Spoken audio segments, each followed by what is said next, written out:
Welcome students. आज हम शुरू करने वाले हैं इंग्लिश ग्रामर का बेसिक क्लास। आपको अगर इंग्लिश ग्रामर में कुछ भी नहीं आता तो आप टेंशन मत लीजिए। आज हम एकदम बेसिक से शुरू करने वाले हैं। अगर आप स्कूल में हो, किसी भी क्लास में हो, कॉलेज में हो या फिर आप किसी भी कॉम्पिटिटिव एग्जाम के लिए तैयारी भी कर रहे हो तो आज का जो क्लास है आपके लिए है। ये क्लास देखिए एकदम लास्ट तक और मुझे विश्वास है आप यहाँ से कुछ ना कुछ जरूर सीख के जाओगे। तो शुरू करते हैं आज का क्लास। किसी भी लैंग्वेज को सीखने के लिए एक जो जरूरी चीज़ होता है सेंटेंस फॉर्मेशन कैसे करते हैं उसको वो पता होना चाहिए। तो इंग्लिश में भी हमें सबसे पहले पता करना होगा कि इंग्लिश में सेंटेंस कैसे फॉर्म करते हैं। सेंटेंस तो पहले पता होगा सेंटेंस क्या है। Sentence is a group of meaningful words. A sentence is a group of meaningful words that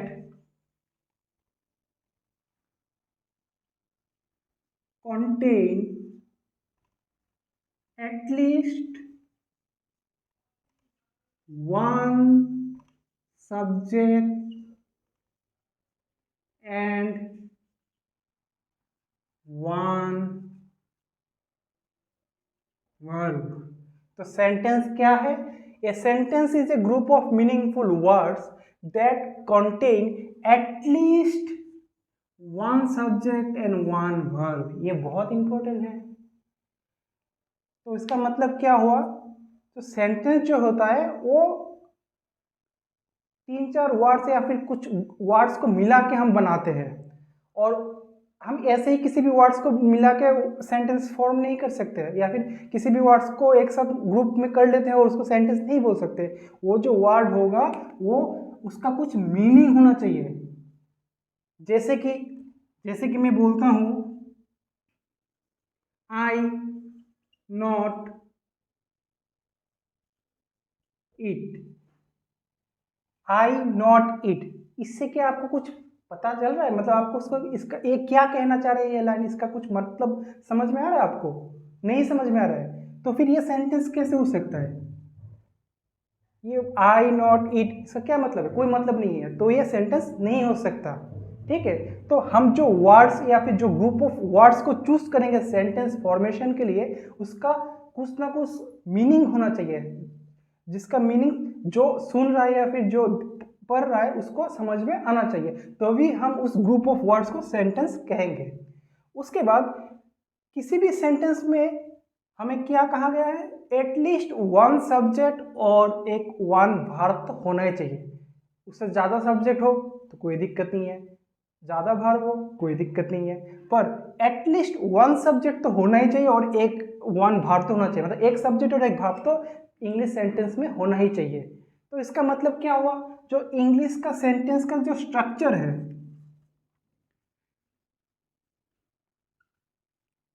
वो ऐसा होगा, सब्जेक्ट प्लस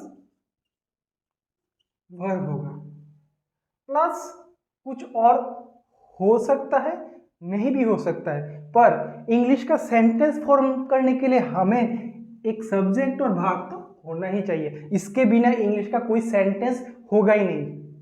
ठीक है, तो सब्जेक्ट प्लस वर्ब ये है इंग्लिश का सेंटेंस का स्ट्रक्चर। उसके साथ कुछ ऑब्जेक्ट हो भी सकता है, नहीं भी हो सकता है, उससे हमें कोई प्रॉब्लम नहीं है। सब्जेक्ट वर्ब प्लस ऑब्जेक्ट हो भी सकता है, नहीं भी हो सकता है, लेकिन सब्जेक्ट और वर्ब तो होना ही चाहिए सेंटेंस में। चलिए एक एग्जांपल लेते हैं।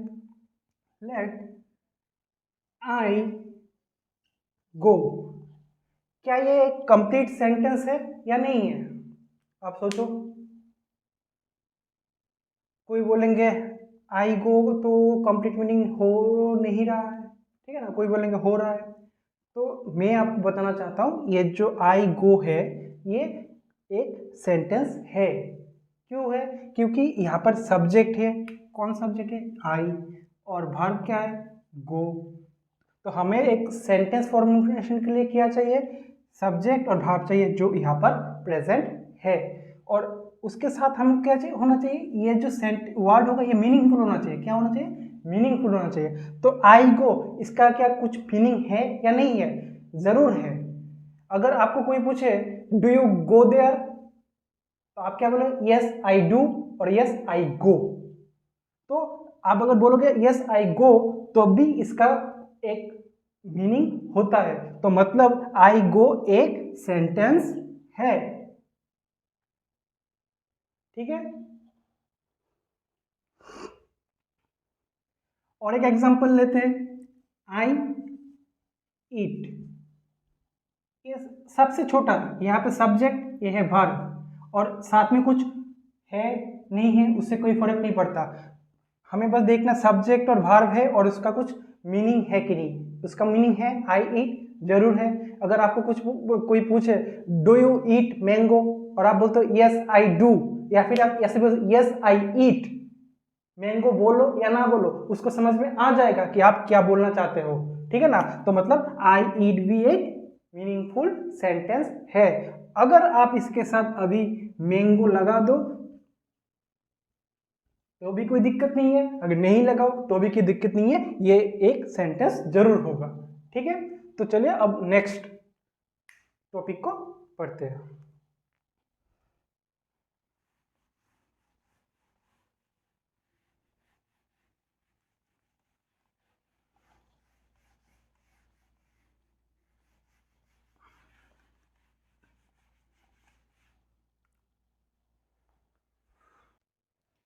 तो स्टूडेंट्स हमने क्या सीखा, इंग्लिश सेंटेंस का जो स्ट्रक्चर होता है वो होता है कुछ ऐसा। पहले होता है सब्जेक्ट, उसके बाद वर्ब, उसके बाद मैंने ये क्या लिखा है, ऑब्जेक्ट नहीं लिखा है, मैंने लिखा है अदर। मतलब सब्जेक्ट और वर्ब के बाद जो वर्ड्स या जो रहेगा वो हमेशा ऑब्जेक्ट होगा ऐसा जरूरी नहीं है। ये कभी ऑब्जेक्ट हो भी सकता है, कभी ऑब्जेक्ट नहीं भी हो सकता है। और उसे हमें कैसे पता चलेगा कब ऑब्जेक्ट है कभी ऑब्जेक्ट नहीं है, वो हम सिखाएंगे इसी वीडियो में, आप देखते रहिए। तो पहले मैं जिस चीज से शुरू करने वाला हूं वो है वर्ब। आप कह सकते सब्जेक्ट से शुरू क्यों नहीं किया, ऑब्जेक्ट क्यों नहीं बताया, पहले वर्ब क्यों बता रहा हूं। तो सुनो स्टूडेंट्स, इंग्लिश में ये जो वर्ब है, अगर ये आपको आता है ना, इसको आप समझ लेते हो ना, तो 50% इंग्लिश आप ग्रामर आप समझ जाओगे। ये बहुत इंपॉर्टेंट चीज है। तो पहले मैं आपको वर्ब बताता हूं, वर्ब क्या है। Verb is a word that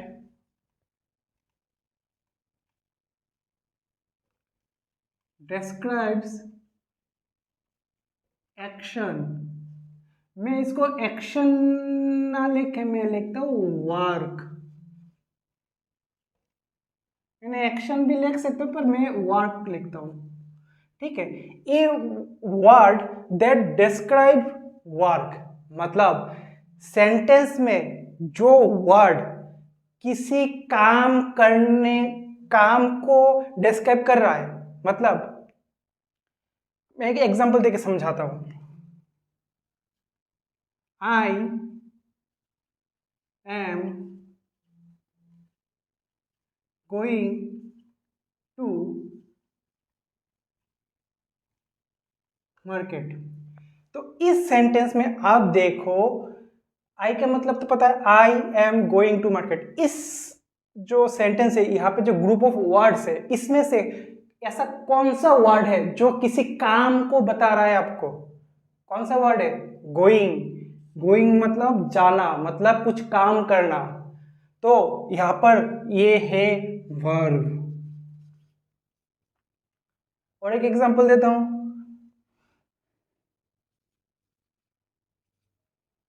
she is reading a book. तो इस सेंटेंस में she is reading a book, इसमें वर्ब कौन सा है? आप क्लियरली पता कर सकते हो कि यहाँ पर क्या है, रीडिंग है वर्ब। क्यों रीडिंग वर्ब है? क्योंकि रीडिंग किसी वर्क को रिप्रेजेंट कर रहा है, किसी वर्क हो रहा है इसको बता रहा है, कोई काम हो रहा है इसको बता रहा है। जो वर्ड किसी काम को डिस्क्राइब कर रहा है, किसी काम होना बता रहा है, किसी एक्शन को बता रहा है, उसे हम कहेंगे वर्ब। तो ये हो गया हमारा वर्ब। तो आई होप अभी आप वर्ब को पहचानने में आपको कोई प्रॉब्लम नहीं होगा। तो मैं और 2-3 सेंटेंस का एग्जांपल आपको देता हूं।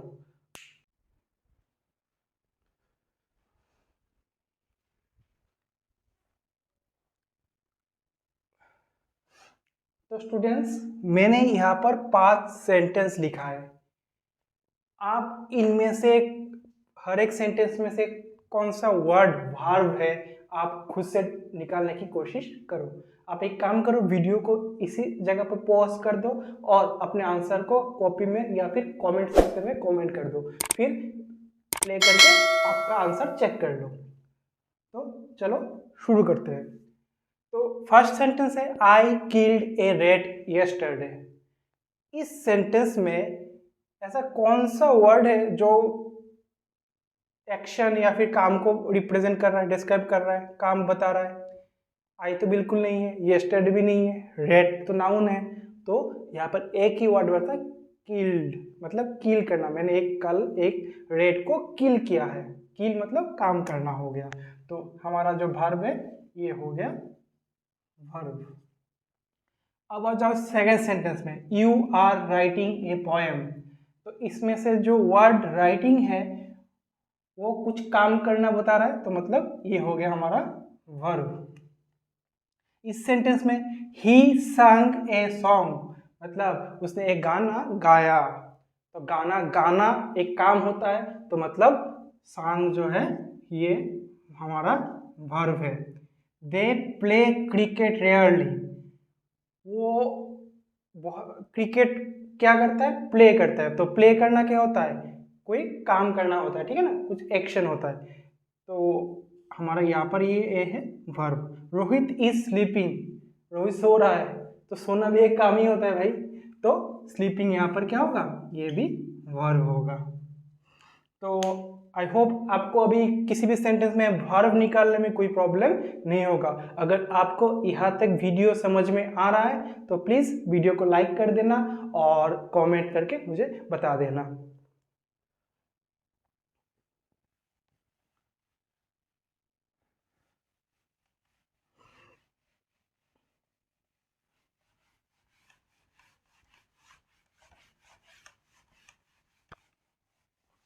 चलो मैं अभी और एक सेंटेंस लिखता हूं, आप उसमें से वर्ब निकालने की कोशिश करना।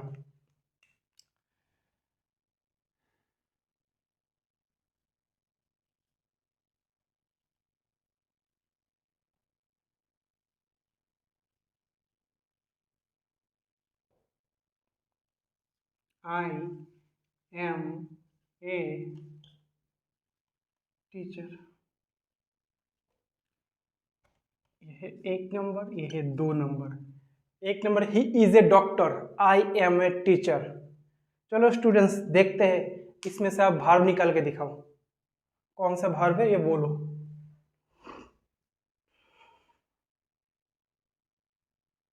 तो मैंने क्या बताया था, जो वर्ब है उसका मतलब कोई काम करना होता है। तो जो ये फर्स्ट सेंटेंस है, ही इज ए डॉक्टर, मतलब वो एक डॉक्टर है। तो उस इसमें कोई काम करना थोड़ी बता रहा है, कोई एक्शन थोड़ी है, एक्शन नहीं है ना, नहीं है। तो फिर इसका मतलब क्या हो गया, वर्ब नहीं है इस सेंटेंस में। सोच लो आप। और मैंने पहले ही बताया था, कोई भी इंग्लिश सेंटेंस जो होगा उसमें वर्ब, कोई भी इंग्लिश सेंटेंस वर्ब के बिना होगा ही नहीं, उसमें सब्जेक्ट और वर्ब रहेगा ही रहेगा। तो इसका मतलब इसमें भी वर्ब है, और आई एम ए टीचर, मैं एक टीचर हूँ, इसमें भी वर्ब है। बस ये जो वर्ब है उसको हमें पहचानना आना चाहिए। तो मैं अभी आपको बताने वाला हूँ वर्ब कितने टाइप का होता है और वर्ब को हम कैसे पहचानेंगे। ठीक है। कैसे पहचानेंगे? पहले वाला तो बता दिया कि काम करना को बताता है, वो जो बताता है उसी को हम वर्ब बोलते हैं। अभी हम पहले वर्ब का टाइप देख लेते हैं क्या होता है, उसके बाद आप समझ जाओगे ये इसमें से वर्ब कौन सा है। ठीक है, तो बहुत सारे बच्चों को पता भी होगा सर इज है वर्ब, एम है वर्ब, लेकिन इज और एम जो है क्या ये एक्शन को बता रहा है, डिस्क्राइब कर रहा है, काम को बता रहा है? नहीं बता रहा है। तो सर एक कौन सा वर्ब है? तो इसका मतलब हमें वर्ब का जो टाइप्स है उसे भी जानना जरूरी है।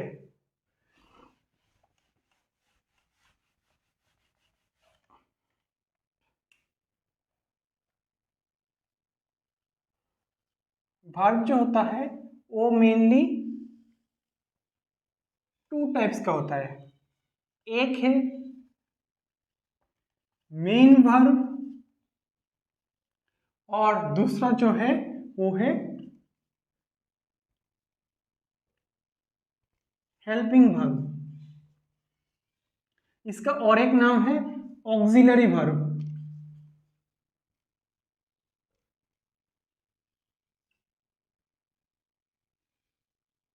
इसका और एक नाम है ऑक्सिलरी वर्ब और मेन वर्ब। तो इन दोनों में क्या डिफरेंस है? जो मेन वर्ब है यही जो है यही बताता है काम करना, किसी भी काम को करना बताता है main verb. But helping verb कोई एक्शन,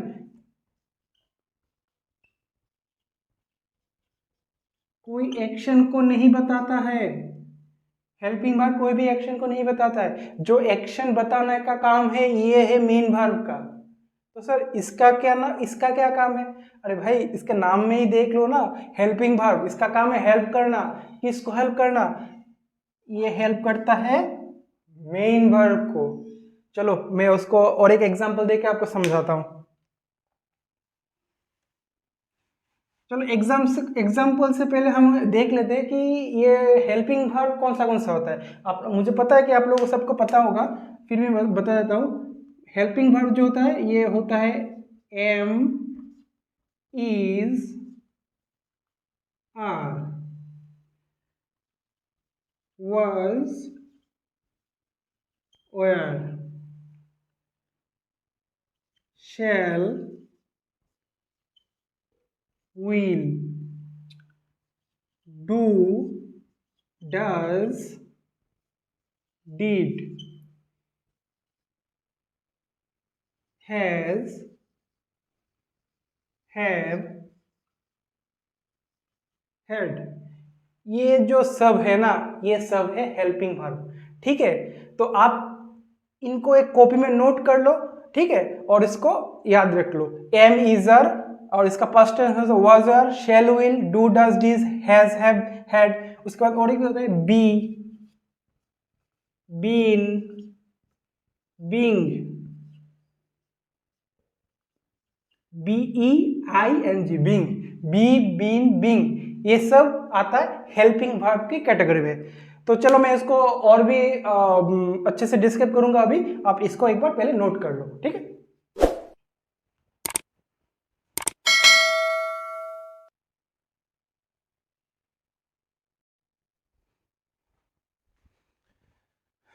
आई होप नोट करना हो गया होगा, तो अभी इसको मैं मिटा रहा हूं।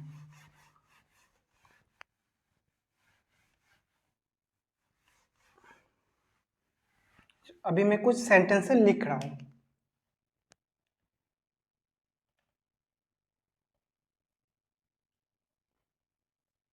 I am teaching you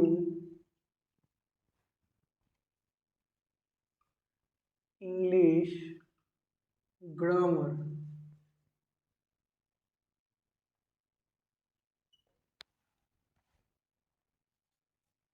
number, you are watching my video।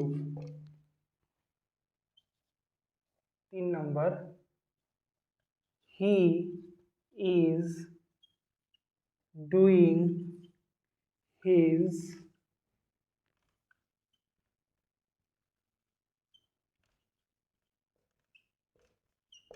he is doing his homework। चलो अब हम इन सेंटेंस में से मेन वर्ब और हेल्पिंग वर्ब को पहचानने की कोशिश करते हैं। तो I am teaching you English grammar. तो यहाँ पर पहले तो हम देखते हैं वर्ब कौन सा है, एक्शन वर्ब कौन सा है, मतलब मेन वर्ब कौन सा है, टीचिंग। ये हो गया मेन वर्ब, और उससे पहले जो है एम, ये हो गया हमारा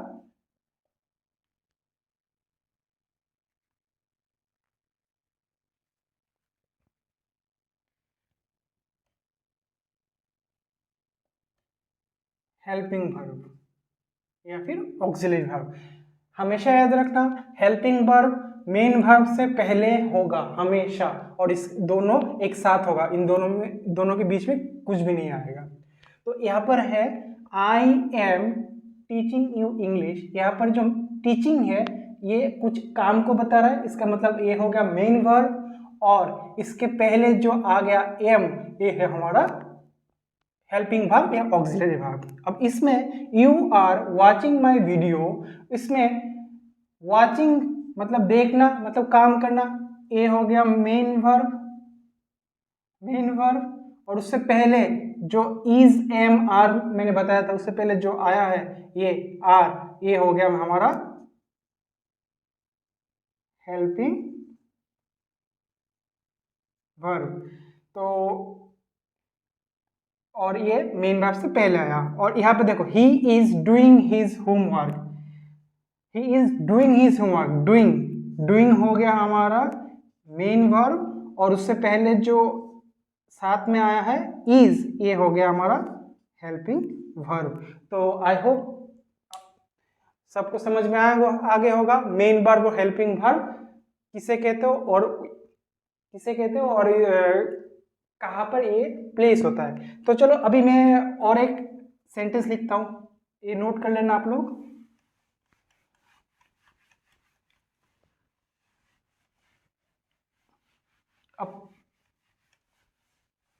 अब मैं पहले वाले सेंटेंस में फिर से लिखता हूँ, पहले वाले सेंटेंस को, I am a teacher. 2 number, he is a doctor. इनमें मेन वर्ब और हेल्पिंग वर्ब कहाँ है? यहाँ पे ऐसा कोई वर्ब है ही नहीं जो किसी काम को बता रहा है, ठीक है, कोई काम को नहीं बता रहा है। पर यहाँ पर हमें दिख गया एम है, इज है, तो क्या ये इसे हम इस जगह पे हेल्पिंग वर्ब कहेंगे? क्या ये कोई मेन वर्ब के साथ बैठा है और उसे हेल्प कर रहा है किसी काम में? नहीं कर रहा है, मतलब इस जहाँ पे मेन वर्ब प्रेजेंट ही नहीं है, मेन वर्ब है ही नहीं, तो उसके जगह कौन ले गया? ये ले गए, ये दोनों ले गए। मतलब अभी इस सेंटेंस में जो मेन वर्ब है ये एम और इज है, ये है मेन वर्ब। यहाँ पे कोई हेल्पिंग वर्ब नहीं है, यहाँ पर एम और इज जो है ना वो मेन वर्ब की तरह काम कर रहे हैं, ठीक है।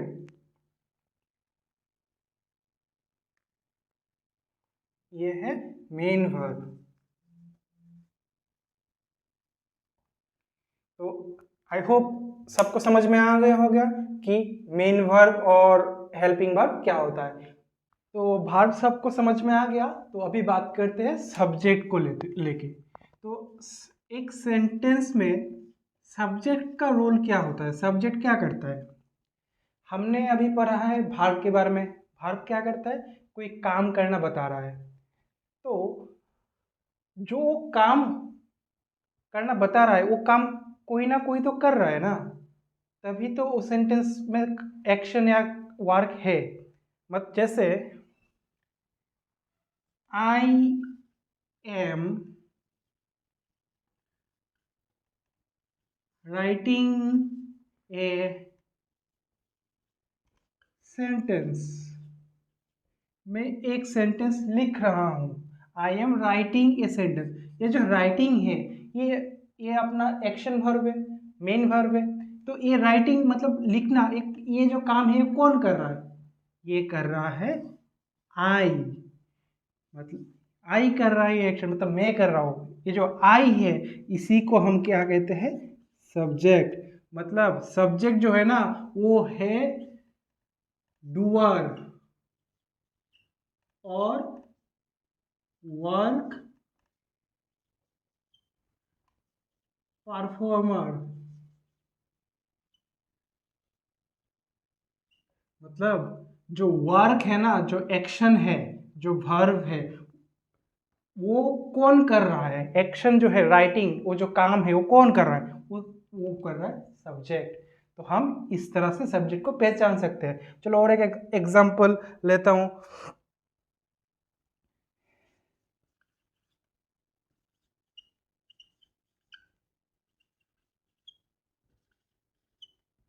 The dogs are barking loudly।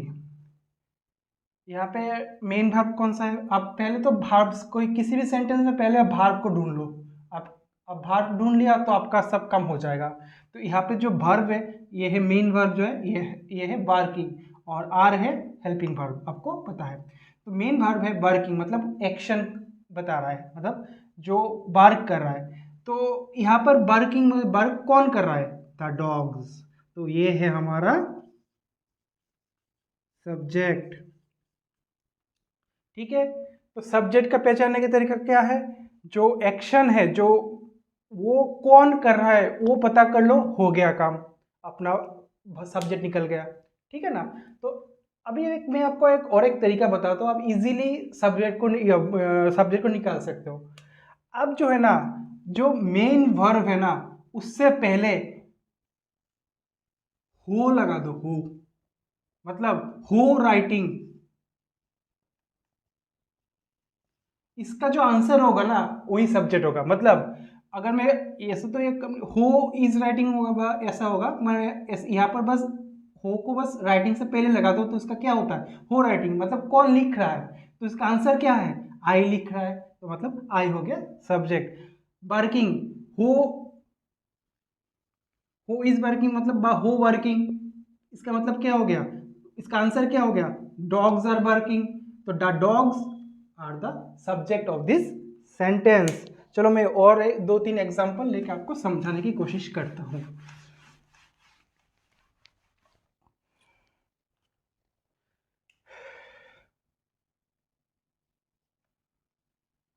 I am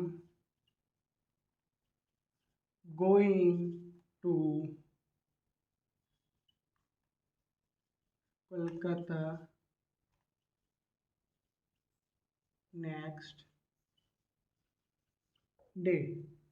तो इस सेंटेंस में वर्ब कौन सा है? मेन वर्ब कौन सा है? गोइंग है। तो इससे पहले आप हो लगा दो, हो गोइंग। कौन जा रहा है भाई? मैं जा रहा हूं। तो मैं, इसका आंसर क्या है? आई। तो ये हो गया अपना सब्जेक्ट। ठीक है। और एक सेंटेंस लिखता हूं।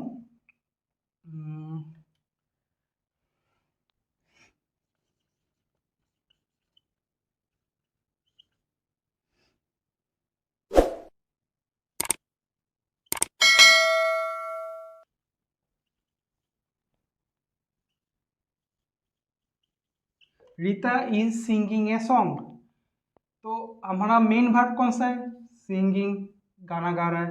अब हु सिंगिंग, हु सिंगिंग, कौन गाना गा रहा है? भाई इसका आंसर है रीता। तो रीता हो गया अपना हमारा सब्जेक्ट।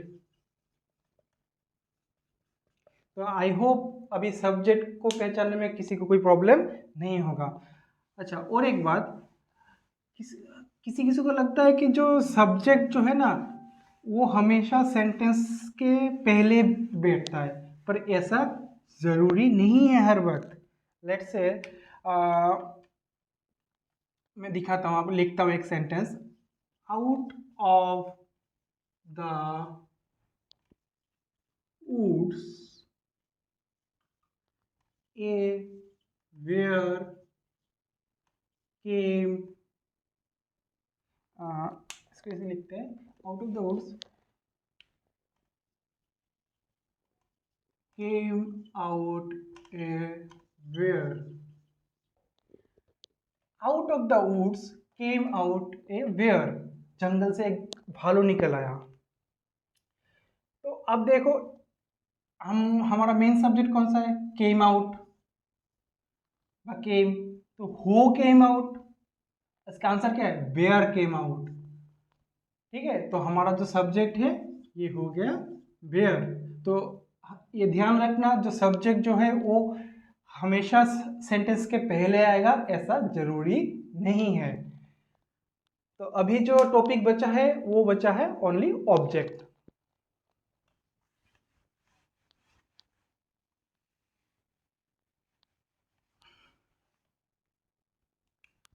ऑब्जेक्ट, अब ये ऑब्जेक्ट क्या है? ऑब्जेक्ट जो है ना, हमने अभी मैं हमेशा वर्ब से रिलेट करने की कोशिश करूंगा हर चीज को, ठीक है ना। हमने अभी पहले तो देखा वर्ब क्या है, मेन वर्ब जो वर्क करता है, जो मेन वर्ब जो है वो वर्क को डिस्क्राइब करता है, वर्क बताता है, किसी काम को बताता है जो है, उसी को मेन वर्ब होता है। और मेन वर्ब मतलब जो वर्क है वो जो करता है, जो काम करता है, उसी को हम क्या बोलते हैं, सब्जेक्ट। ये जो वर्क है, ये जो कर रहा है, ये कोई ना कोई कर रहा है, उसी को हम बोलते हैं सब्जेक्ट। और ये वर्क से जिसको इफेक्ट पड़ रहा है, वर्क करने से जिसको इफेक्ट पड़ रहा है, उसी को हम कहते हैं ऑब्जेक्ट। अब समझो बात को, वर्क मतलब मेन वर्ब, ठीक है, मेन वर्ब कोई ना कोई कर रहा है एक्शन, कोई ना कोई वर्क कर रहा है, उसी को कहते हैं सब्जेक्ट। और इस वर्क करने के वजह से जिसके ऊपर कोई इफेक्ट पड़ रहा है वर्क का, इसे कहते हैं हम ऑब्जेक्ट। तो एक एग्जांपल लेता हूं, ही पेंटेड द वॉल। इस सेंटेंस में देखो मेन वर्ब क्या है, पेंटेड। ये पेंट कौन कर रहा है, ही। तो ये हो गया अपना मेन वर्ब और ये हो गया सब्जेक्ट। अब ये बात बताओ, जो ये पेंटेड है, ये पेंट कहाँ कर रहा है, ये कर रहा है वॉल के ऊपर, वॉल के ऊपर। तो ये हो गया हमारा ऑब्जेक्ट, ठीक है।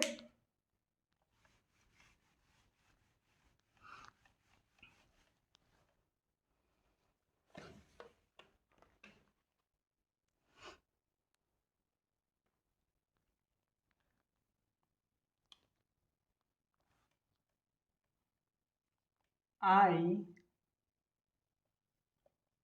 किल्ड ए रेड।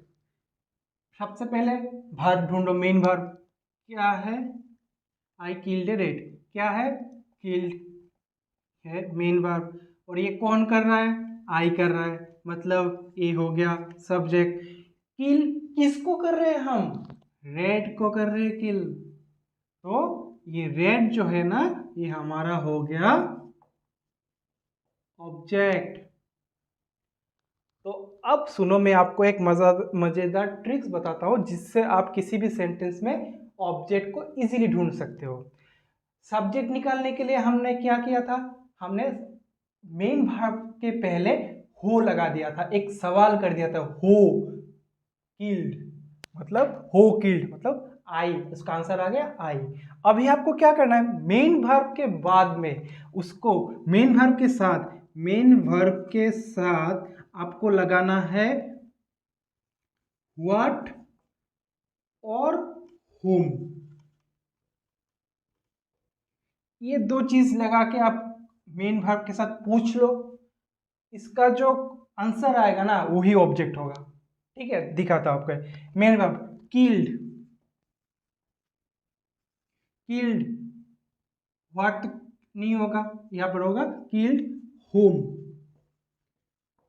किसको मारा? रेड को। तो इसका आंसर क्या आएगा? रेड। इसका आंसर आ गया, इसका आंसर आ गया रेड। तो रेड हो गया हमारा ऑब्जेक्ट। तो ये जो ट्रिक्स है ये याद रखना, ये बहुत काम में आएगा आपको ऑब्जेक्ट निकालने में।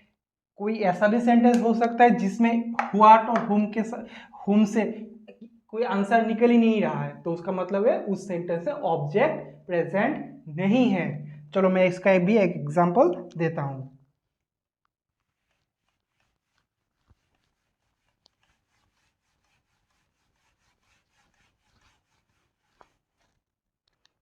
तो और एक एग्जांपल मैं लेता हूं, द शीप sank रैपिडली। तो यहाँ पे मेन वर्ब क्या है? वो है सैंक, मतलब डूबना। तो इसके साथ हम क्या कैसे क्वेश्चन करेंगे? इसके साथ हम व्हाट और हुम लगा के क्वेश्चन करेंगे। सैंक व्हाट, क्या इसका आंसर आपको मिल रहा है इस सेंटेंस पे? नहीं है। सैंक हुम, क्या इसका भी आंसर इस सेंटेंस में नहीं है? नहीं है। तो मतलब यहाँ पे कोई ऑब्जेक्ट, तो इस सेंटेंस में कोई ऑब्जेक्ट प्रेजेंट नहीं है। No object. ठीक है। और एक एग्जांपल लेता हूं,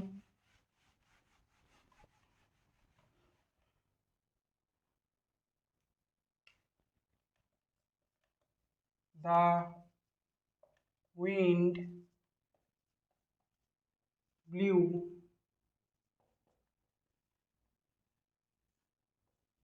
स्ट्रांगली। तो इसमें से मेन वर्ब का क्या है? ये है ब्लू। तो इसके साथ हम क्या लगाएंगे? Blue what.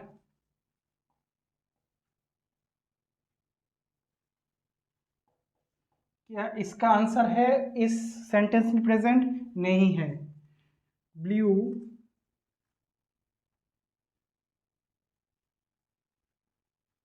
हुम, क्या इसका भी आंसर है? नहीं है। तो इसका मतलब इस सेंटेंस में भी ऑब्जेक्ट प्रेजेंट नहीं है।